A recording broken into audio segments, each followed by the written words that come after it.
Kitang-kita sa video na ito ang mga sariwa pang pasa. Bugbog at namamagang binti ng 7 taong gulang na batang lalaki na si Kevin. Hindi niya tunay na pangalan.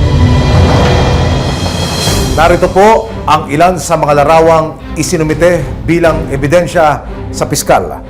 Makikita ho rito ang mga bahagi ng katawan ng bata na talaga namang napuruhan ng pamamalo ng akusado o yung inirereklamo. Nagkulay talong ho yung kanyang kita at binti kung makikita nyo sa kuha na ito. Ang kanyang braso mula ho roon sa baba ng siko papunta sa kanyang kamay. Makikita ho na puno ng pasa. Sa kanyang likuran, sa bandang puwitan, ganito po ang itsura ng mapuruhan ng pamamalo.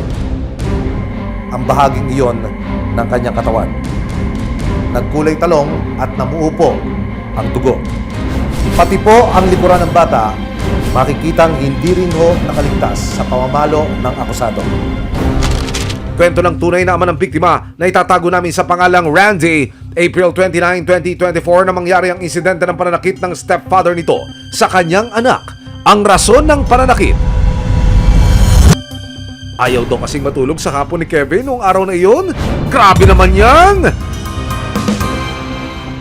Pinapatulog daw po siya. Ay ayaw matulog. Ang mababaw na dahilan. Kaya sinaktan niya yung bata. April 30, 2024 nang malaman ni Randy ang nangyari sa kanyang anak. Tinawagan ako ng anak ko, yung babae, yung ate niya. Ang sabi sa akin, nasa emergency hospital sila. Yung anak ko, binugbog daw ng amay niya. Kaya nagpunta ako doon ko lang nalaman. Ang kwento pa kay Randy, hindi daw ito ang unang pananakit sa kanyang anak dahil tuwing nagsusugal daw ang stepdad ni Kevin ay kinukulong daw nito ang bata sa banyo. Tinanong ko yung anak ko, tuwing magmamadyong pala yan ikinukulong sa CR. Hanggat hindi matapos magsugal, hindi lalabas ang bata sa CR. Ayon naman sa tiyuhin ng bata na si Gilbert, hindi niya tunay na pangalan. Umaga ng April 30, 2024 nang makitang tumatakbo si Kevin palabas ng bahay ng amain, puro pasa at latay na raw ang katawan nito. Nung malaman namin, tapos na Tumakbo na lang yung batang palabas. Nakita nung lola niya. Agad nilang dinala si Kevin sa bayan para idulog ang nangyari sa DSWD. So ang lolo, dinala niya dito. So yun, nagkausap-usap kami, daling kagad sa Concepcion. Kaya dinaretso namin sa DSWD.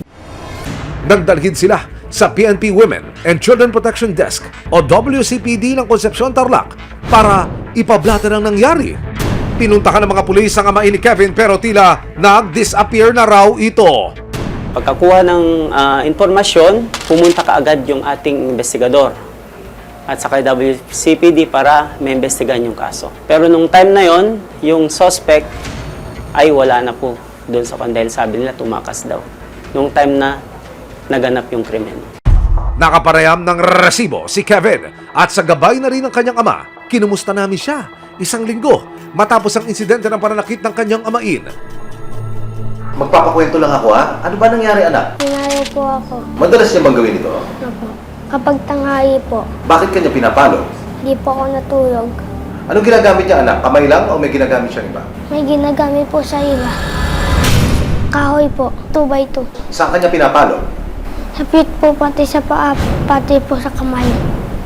Pati po sa mukha po. Sabi ko po, itigil mo na po, ibigyan mo na po ako. Kahit ayaw-ayaw po pinapayo ako. 2 taon na raw nakatira si Kevin sa kanilang tatay-tatayan simula na maghiwalay ang kanilang mga magulang. Isang OFW o Overseas Filipino Worker ang kanilang ina. Kaya ang bago nitong partner ang araw-araw ng kasama ni na Kevin. Kikita ko lang po siya dito pag pumunta ako, nakakausap. Pag may oras po ako, kahit na nasa malayong lugar po ako, pinapadala po sila sa akin. Binibigay ko naman po yung makakaya ko. Ayon sa medico legal, moling o labis na pambubugbog ang sinapit ng munting katawan ni Kevin. Sa tulong ng barangay, sinubukan ng resibo na makapanayam ang amain ni Kevin. Kaya pinatawag ko kayo. Gusto ko kayong pumunta dun sa Purok Maligaya at ibitahin nyo dito. Ilang sandali pa lumipas pero walang lumalabas sa bahay ng amain ni Kevin. Ako, Hindi naman po. Kuya mo, check mo na sa Hello, sir. Wala pa, sir. At tingin niyo sir, babalik pa siya. Hindi Kasi, Hindi ko naman alam, sir. Nandiyan po ba si Sir? wala, Wala po. wala. Yung isa nga po nandyan siya. Aba kuya, from stepfather to step out ka real quick ha? Pero buo ang pasya ng tunay na ama ni Kevin. Gusto ko lang po sana mangyari, magkaroon ng justisya nangyari din sa anak ko. Kung talaga pong may batas tayo na sinusunod na proseso yan. May 6, 2024, sinamahan ng resibo si Randy sa Municipal Police Station ng Concepcion, Tarlac. Buo na ang kanyang desisyon na sampahan ng kaso ang bagong partner ng dati niyang asawa. Sinampahan niya ito ng kasong paglabag sa Section 10 ng Republic Act 7610 o Act Providing for Stronger Deterrence and Special Protection Against Child Abuse. Pwede nating isampa sa kanya ay yung Section 10, Paragraph A of RA 7610. Yung RA, sabi natin yung Republic Act 7610 na para sa mga bata, na nagsasabi yung acts of child abuse, cruelty, exploitation, and other condition prejudicial to the child development. Babalik po ako sa police station para po makakuha ng regular filing po sa kaso ng bata.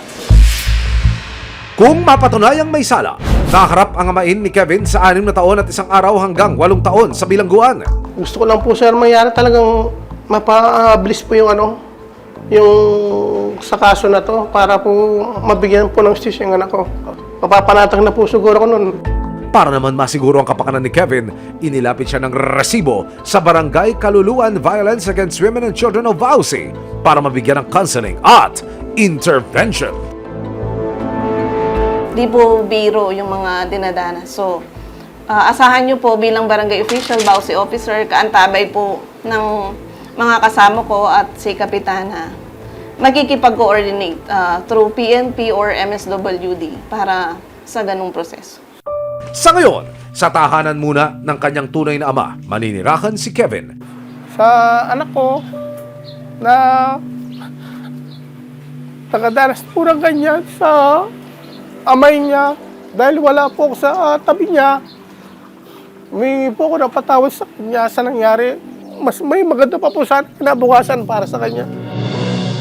Ayon sa barangay, mukhang nasa mabuting lagay na si Kevin ngayon at pagtutulungan nila ng mga pulis na masigurong wala nang mangyayaring masama sa bata.